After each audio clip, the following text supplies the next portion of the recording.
Amid calls for him to retire from active politics or at least distance himself from the Raila-led Azimio camp, former President Uhuru Kenyatta has for the first time publicly recognized William Ruto as his president.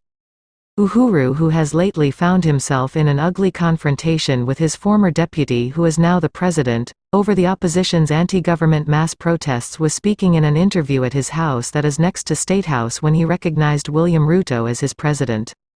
He even said that William Ruto should reach out to him so that they may talk on anything or just seek advice from him on how to run the country, and he will warmly open his doors to him.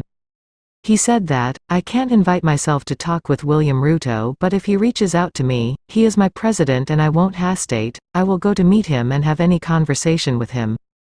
That, in any case, I went to President Moi and Kibaki on a regular basis to seek advice on how to govern the country when they were alive, and therefore I invite him to seek advice from me anytime he wishes.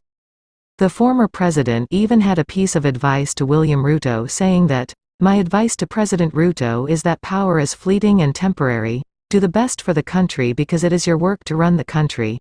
I did not support you, but that doesn't matter because I did my best and handed over power when my term ended." The former president also denied accusations that he is an Azimio financier, saying that, "I am puzzled by claims that I am funding Azimio protests. For what benefit would I finance Azimio?" On accusations that he was drunk when he went over to his son's house a few days ago over the guns drama, Uhuru said that he was actually not drunk.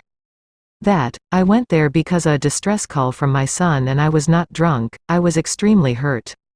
He even went ahead to talk more about his family's woes amid this fallout with his former junior, saying that, "I have had to share my security with my mother, that is Mama Ngina Kenyatta, after they withdrew hers.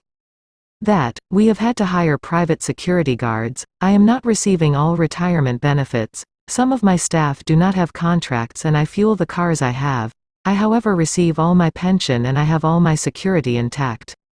He finalized on this with a revelation that, "My two sons own 3 firearms each, but my daughter doesn't own a single firearm, and all of those 6 firearms were legally acquired and none has been asked to surrender the guns the way it is being reported in the media."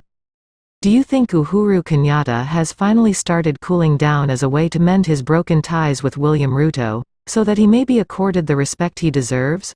Let us know your thoughts on this in the comments below and don't forget to subscribe before leaving.